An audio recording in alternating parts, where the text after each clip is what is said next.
So first, I would like to thank the Professor Boy and all the organization committee for being here and for this opportunity.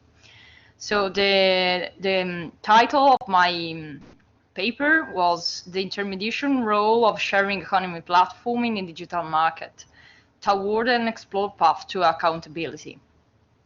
And the main goal of this paper consists in displaying new regulatory patterns to find an appropriate check and balance between the bargain position assumed by sharing economy platform in the digital market and the adequate legal protection of the so-called prosumers. Okay.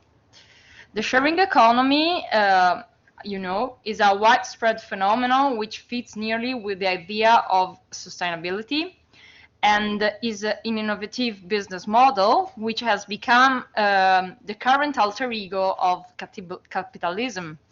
And it burned after the crisis of 2008.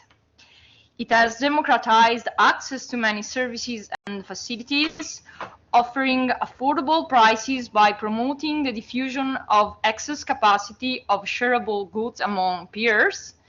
And so access became the new way of ownership in such a model, changes the legal category as classic ones. So in this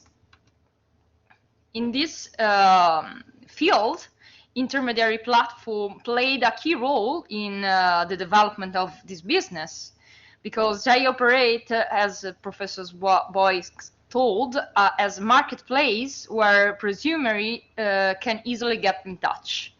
So they could offer their goods and close purchase deals in one streamlined place. So they facilitated cross-border trading within and outside the European Union. In formal terms, this digital platform are configured as access channel for online interactions.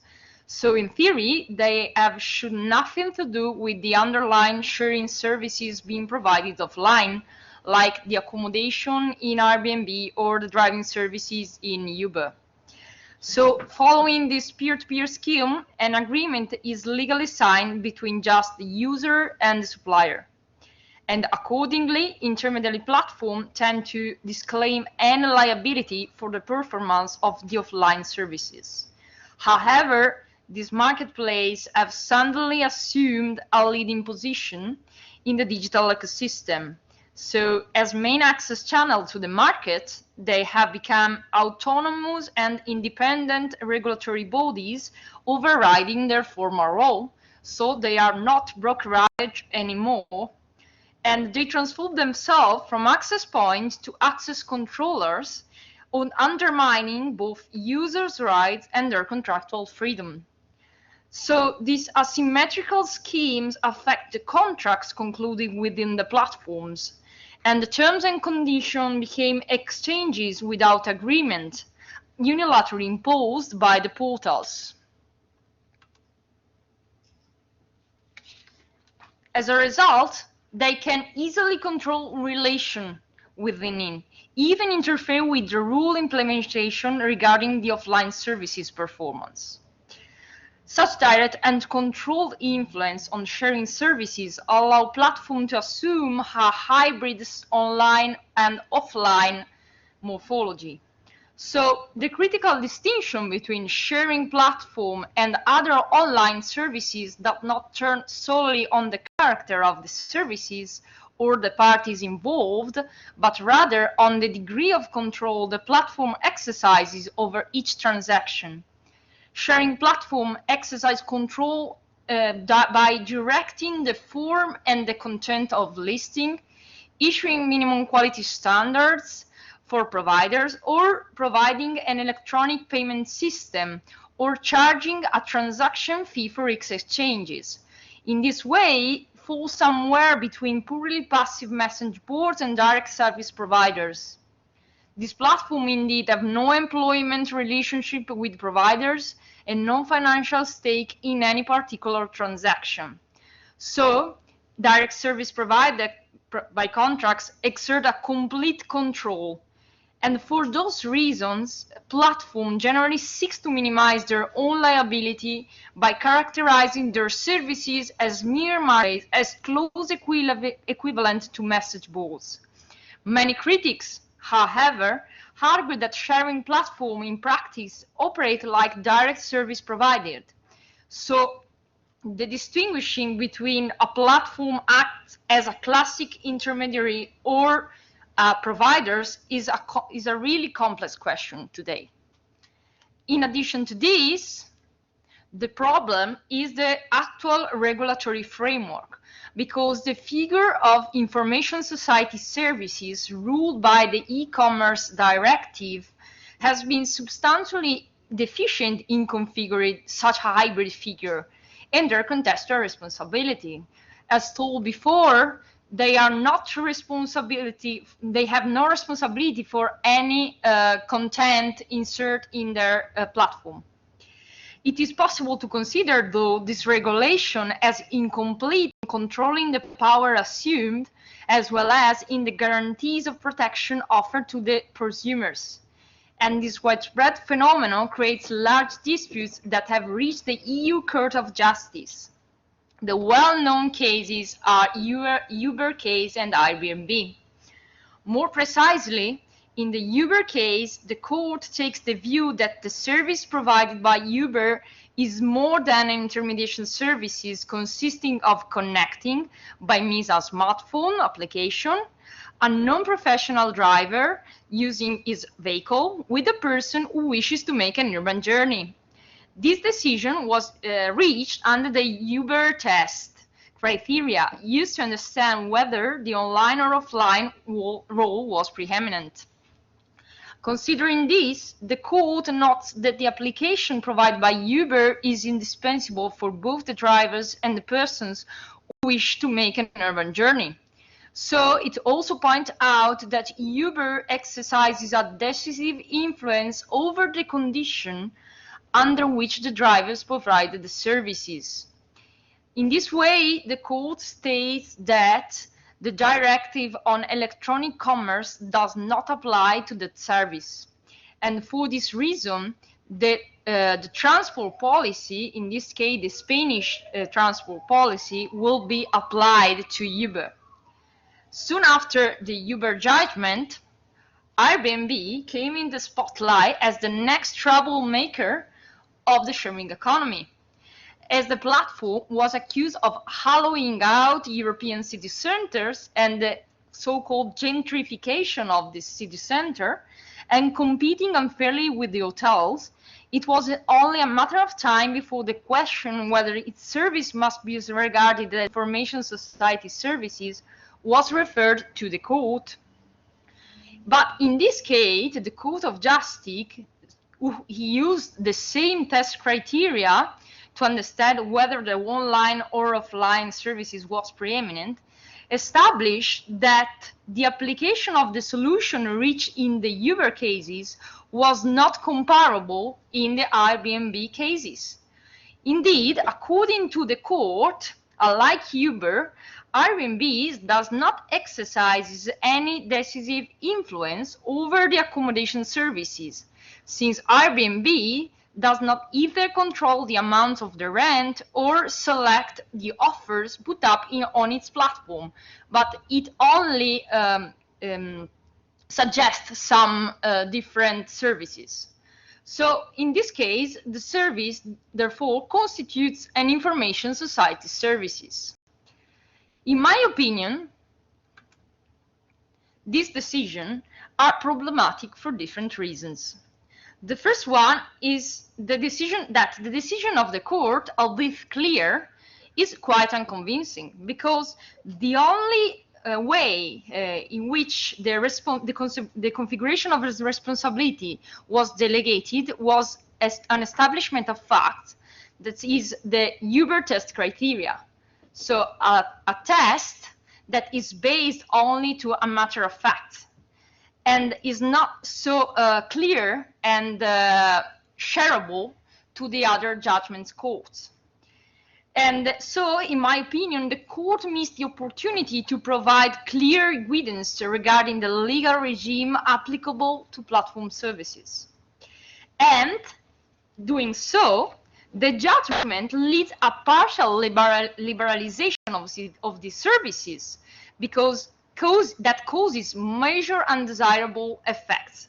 Because such decisions give more power to such a new legal entity, cause more asymmetry and distortion in the system, and causing the consequent risk of market failure.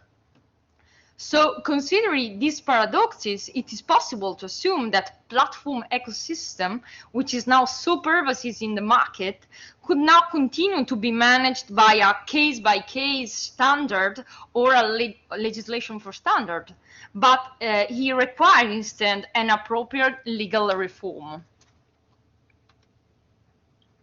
So European legal system might be damaged by this structural asymmetry as undermining what the e-commerce directive originally was intended to preserve, namely a fair market open to continuous interaction.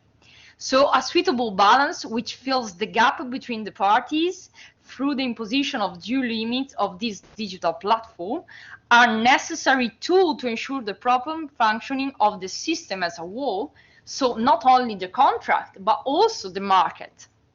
So in the search for new regulatory measures, my research considered that it might help in addressing such legal burdens to be appropriate to compare the legal concept which already characterized the digital union, like the GDPR, with the new ones provided in the digital package, namely the Digital Service Act and the Digital Market Act, in the way for searching new general principles that may be on all these new regulatory framework. So a suitable level of protection for policyholder can be achieved by a shift from an ex post protection based primarily on judicial ruling in concrete case, which often turn to be unsatisfactory, with an ex ante protection. So more precisely, new strict rules of conduct should be made to specify from the very beginning which detail and duty they have to comply with in their negotiation process as digital intermediaries. So all this with a view to a greater and more determined accountability by platform managers, towards which also the new proposal for regulation seems to aim. From such premises, the outlined concept of ex-ante protection might be already reflected in the regulation of the EU, and it might be switched. The purpose could be the accountability principle as already rules in the GDPR. In the context of data protection, indeed, the principle of accountability has been the key measure for the transition through the protection strategy, as well as the imposition of concrete duty to respond by gatekeeper of their action, as really the handling and treatment of the user's personal data by ex ante. In this respect, the general idea of accountability as ruled in the GDPR could perhaps be considered as a new principle of law in the European digital private law perspective, aimed precisely at empowering the intermediation platform. The principle of accountability would represent a new approach to risk. So the main contribution of this concept to the regulatory landscape of the platform would lie in its structural focus on the proactive attitude that must characterize all the aspects of the operation undertaken by digital merchants. This approach is designed to shape the platform liability as a duty to establish appropriate technical and organizational measures suitable not only to comply formally with the provision, but also to prove substantially the fulfillment of the requirement, having to be accountable to its user. And in this way, the public regulation and the private regulation will mix up in a system which could be more liable and more clear and transparency for everybody. Accordingly, the breach of such a duty for platform occurs with the failure from the very beginning to act as required in order to protect users rather than for actual damages. So this thesis, moreover, would already seems to be reflected also in the legal digital package, the Iure Condito, in the new regulation for intermediation platform, where the transparency duty is specifically configured as a requirement to be understandable within the terms and conditions of use unilaterally arranged by providers of intermediation services. In accordance with this, the regulatory requirement must be clear what measures they will take to ensure what the provisions are used in the transparent and responsible way. Failure to do so could be cause for claim of a breach of contractual duties. The Iure Condendo, the Digital Service Act, the main aim of which is the reformation of the Directive on Electronic Commerce, states new duties for intermediation platforms. So on the one hand, they are required to set up appropriate system control that can manage the swift removal of illegal content posted by users. On the other hand, they are required to give public institutions access to their internal data, as well as to provide a complete annual report regarding the risk level of their services.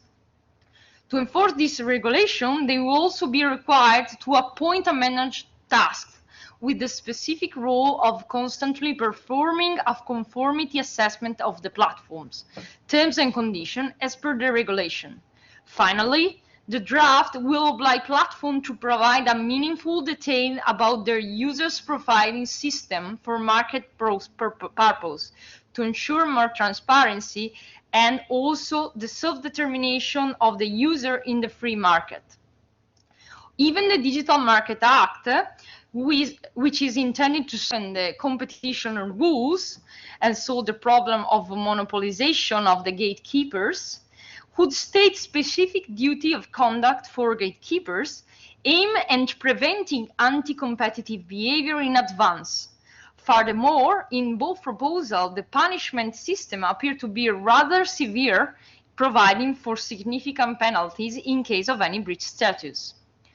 These two regulations are still in approval, but in my opinion, this principle of accountability as new principle of digital private law, like an ex-ante duty of conduct, be applied to the trade and negotiations seems to be really appropriate as a new risk approach tactic chosen for ensuring the proper check and balance of all the interests at stake within the sharing platform. So looking for a new strategy, do not chase painfully disruptive innovation, but instead get ahead of them, shaping the digital future as a cornerstone of freedom and new opportunity. Thank you. Thank you, Giulia. So if there are any questions, I'd like to ask you a question. So the EU relies a lot and seems to keep on relying a lot on the actions of these platforms in order to control, to be accountable. And up until now, for example, with the GDPR, it has shown that in many cases it's not actually very enforceable. So there are many enforceability issues. Do you think this solves the enforceability issues? Do you think there will still be? I think that this new regulatory proposal could enforce, because if any regulation will cover one part of the action of this platform, maybe in a complex, like in a mix of them, everything will be more accountable, more controlled, so more balanced for everybody. Well, thank you very much. Are there any further questions? Yes, sure. Yeah. Thank you for this very interesting presentation. I really liked your perspective. You were being in favor of more ex ante regulation. And then you also discussed this Digital Service Act package. Do you think this is a step in the right direction, or would you say that there needs to be done more? I think the problem of this platform that they change very fast. Like Uber and Airbnb were born in 2008, and they changed themselves 1,000 times. So I think that only a public enforcement could not control everything. So the only way is to account them, so to impose them, to control themselves, so to prove their action.